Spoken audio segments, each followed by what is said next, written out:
Assalamualaikum warahmatullahi wabarakatuh. Baik Ananda semua, berjumpa kembali dengan pembelajaran daring kita, di mana pembelajaran daring kita kali ini yaitu pembelajaran daring PPKN atau PKN ya, khususnya untuk kelas 11 ya di semester 1.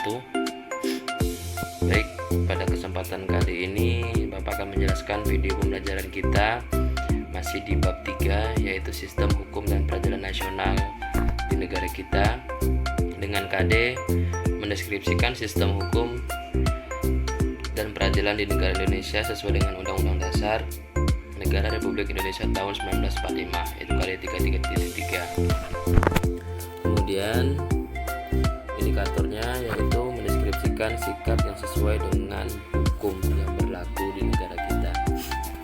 Baik Ananda semua, pada kesempatan kali ini Bapak akan mencoba menjelaskan materi yang mungkin sebelumnya sudah ada, cuman kali ini Bapak akan menjelaskan lebih mendalam kembali.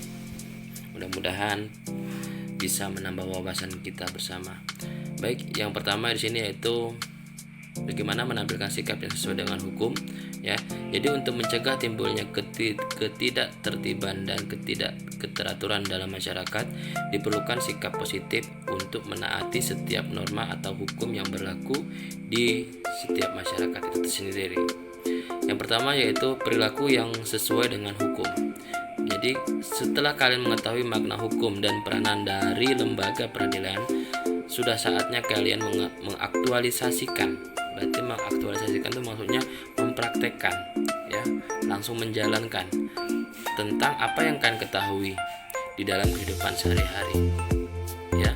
Sambil kalian mengaktualisasikan pengetahuan kalian, melalui inilah kalian akan dibimbing dan diajak untuk mengidentifikasi perbuatan-perbuatan yang sesuai dengan hukum yang berlaku.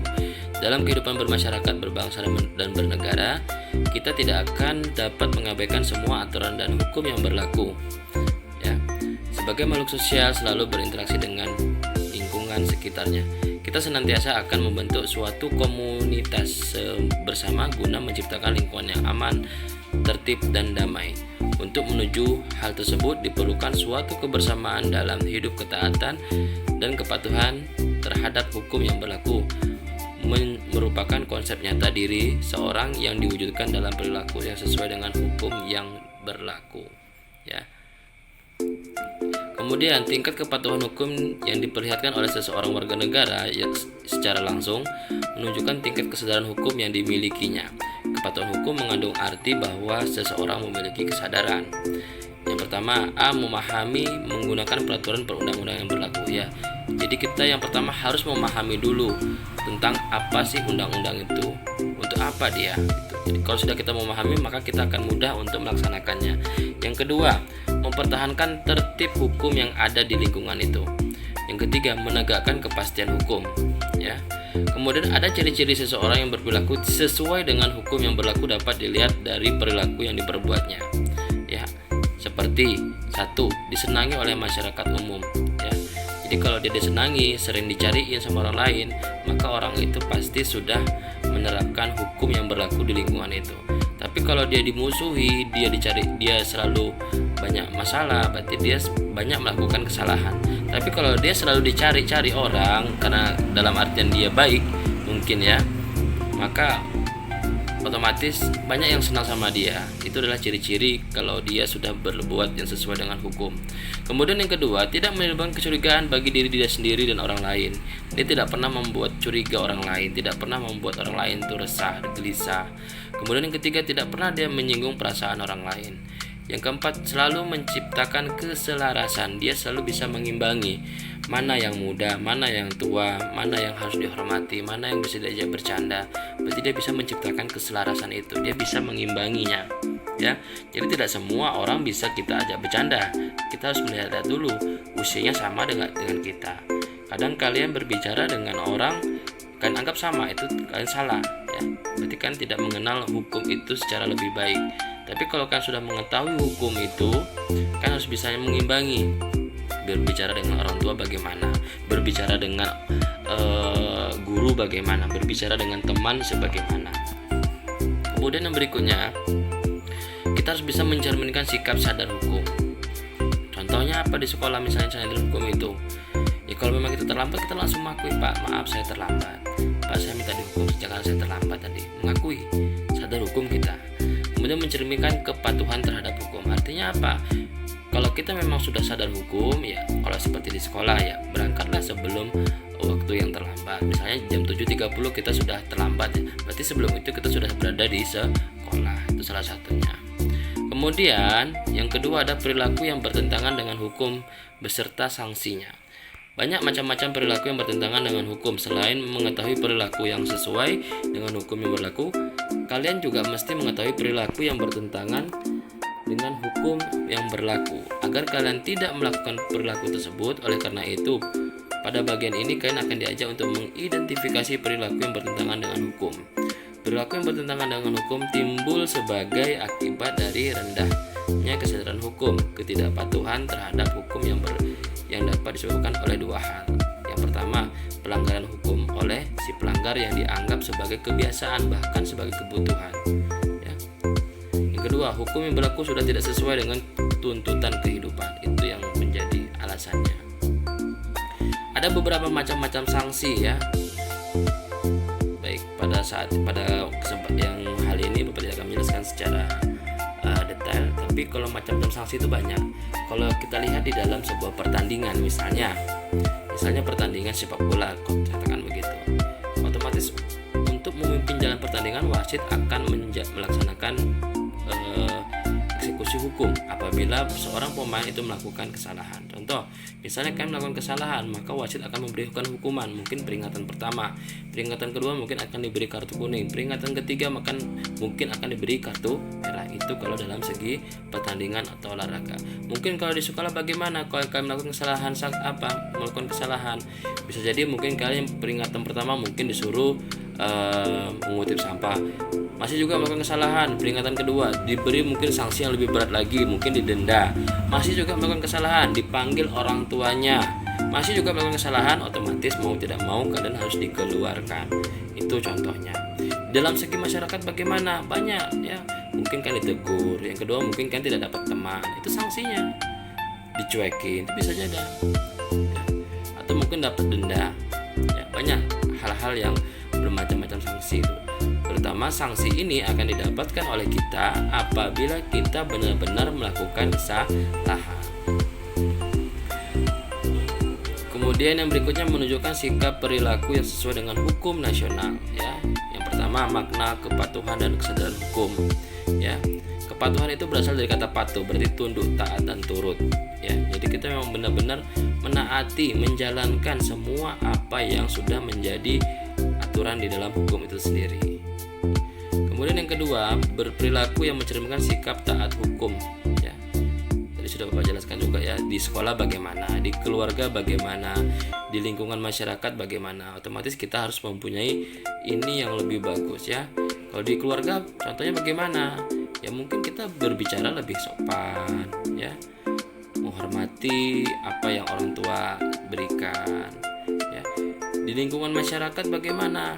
Ikut serta dalam gotong royong misalnya atau kerja bakti. Bisa ada tetangga yang kena musibah, tanpa kita diberitahu kita langsung datang. Itu salah satunya. Di kehidupan berbangsa dan bernegara bagaimana? Sebagai warga negara yang baik, kalau kalian sudah berusia 17 tahun maka wajib kalian segera untuk mengurus kartu tanda penduduk atau biasa disebut dengan KTP ya. Sudah memiliki KTP, maka apa yang harus kita lakukan sebagai warga negara yang baik? Membuatlah surat izin mengemudi. Apalagi kalian sudah bisa menggunakan sepeda motor, otomatis wajib kita kalau sudah berusia 17 tahun wajib kita harus memiliki SIM, menggunakan helm saat berkendara dan lain sebagainya. Di lingkungan sekolah misalnya ya, memakai seragam yang sesuai, itu salah satunya. Datang dan pulang tepat waktu. Banyak lagi ya. Kemudian ada bentuk-bentuk perilaku yang bertentangan dengan hukum nasional. Ini yang bertentangan. Kalau kita lihat di keluarga, apa yang kalian lakukan jika itu salah? Yang pertama, akan salah kalian jika mengabaikan perintah orang tua ya. Yang kedua, ibadah tidak tepat waktu. Sudah diingatkan sama orang tua yang sholat tapi kalian tidak sholat. Berarti kalian sudah melakukan pertentangan dalam hukum itu. Menonton televisi sampai tengah malam, sampai subuh mungkin, itu juga salah. Kemudian tidak menjaga nama baik keluarga, ini yang lebih penting harus kalian ingat, karena menjaga nama baik keluarga itu penting bagi setiap anak ya. Kalau keluarga itu baik ya, anaknya baik, insya Allah keluarganya pun baik ya. Jadi biasanya nama keluarga itu akan terlihat pada seorang anak tersebut. Jika anaknya berbuat baik, maka yang akan nama baik siapa? Orang tuanya juga, kan begitu. Tapi kalau anaknya memiliki kelakuan yang buruk, maka orang tuanya pun akan dapat malu salah satunya. Di sekolah bagaimana yang mungkin tidak bagus, contohnya tidak jujur saat ujian, kemudian datang telat dan lain sebagainya ya. Jadi banyak sekali bisa kalian baca nanti setelah ini. Kemudian akibat yang ditimbulkan dari perilaku melanggar hukum.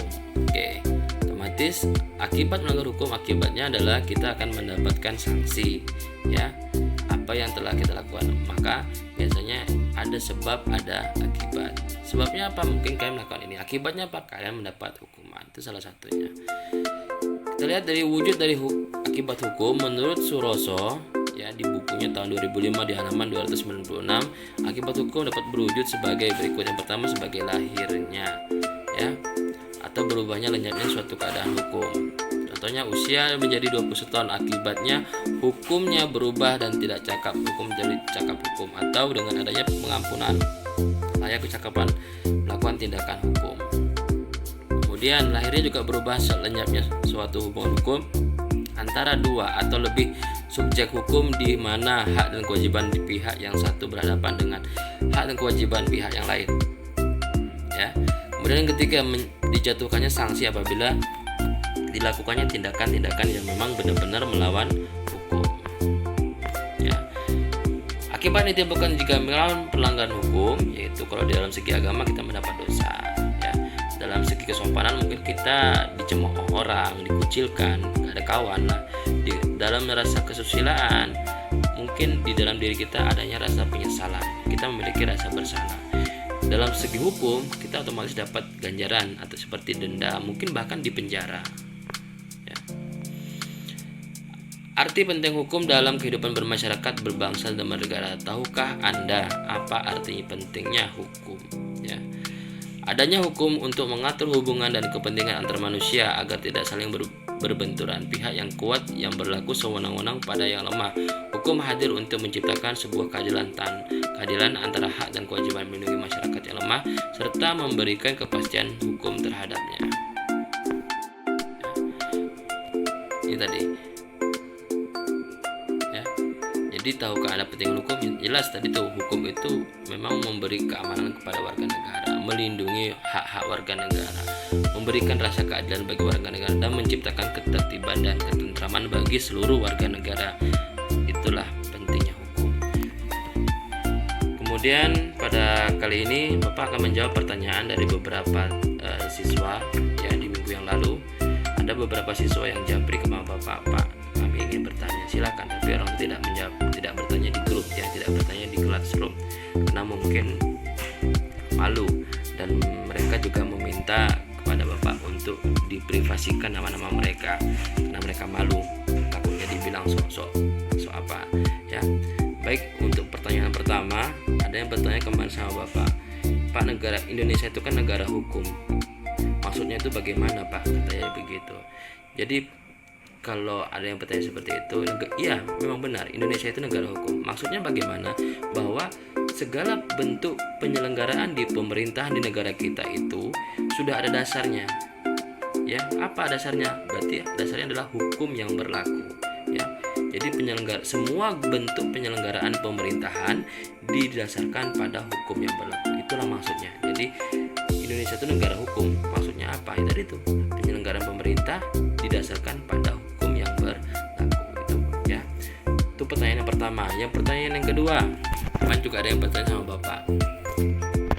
Ya. Dalam rangka mewujudkan lembaga peradilan dan lembaga penegakan hukum lainnya yang mandiri dan bebas dari pengaruh penguasa maupun pihak lain, dibentuklah apa? Kan gitu. Tentu yang dibentuk apa? Komisi Yudisial. Gitu. Kemudian pertanyaan yang berikutnya, pengadilan negara tertinggi dalam peradilan negara Indonesia apa? Ya, kita banyak pengadilan tertinggi ya, ada kejaksaan, ada mungkin pengadilan negeri, tapi yang paling tertinggi di negara Indonesia yaitu adalah Mahkamah Agung. Jadi Mahkamah Agung itu adalah yang terakhir, yang paling finish ya, paling final situ. Kalau tidak selesai di daerah dibawa ke provinsi, tidak selesai dibawa provinsi dibawalah ke pusat. Di pusat itu siapa? Ya Mahkamah Agung itu yang akan menyelesaikannya. Kemudian yang pertanyaan yang keempat, yang terakhir, ada beberapa upaya warga negara dalam mewujudkan kesadaran hukum. Ada beberapa upaya warga negara dalam mewujudkan kesadaran hukum ya. Contohnya seperti apa, Pak? Nah, itu pertanyaan yang terakhir. Contohnya berarti mendukung upaya pemerintah dalam menegakkan hukum ya. Mendukung segala bentuk pemerintah. Jangan pemerintah membuat aturan seperti ini kalian protes, nggak boleh, itu salah. Tapi kalau banyak untungnya demi menciptakan keamanan, kenyamanan bagi masyarakat, ya itu wajib kita dukung ya. Jawabannya. Jadi kalau misalnya ada pertanyaan bagaimana cara kita untuk mewujudkan kesadaran hukum ya, salah satunya tadi kita mendukung semua apa yang pemerintah buat demi menegakkan hukum yang berlaku di negara ini. Baik, terima kasih untuk video pembelajaran kali ini. Mudah-mudahan apa yang Bapak sampaikan pada kesempatan kali ini bisa menambah wawasan kita semua. Jika masih ada yang belum jelas, jika masih ada yang mengganjil di dalam pikiran kalian, silakan kalian baca kembali buku LKS kalian, atau buku-buku paket, atau buku-buku yang buku cetak lah yang bisa dibaca. Karena belajar itu bisa di mana saja, kapan saja, dengan apapun ya. Bisa dengan buku belajar itu, bisa dengan guru, bisa dengan orang lain, dengan siapa saja kita bisa. Jadi jangan kita kalau nggak ada Pak Guru kami nggak mau belajar, jangan, salah.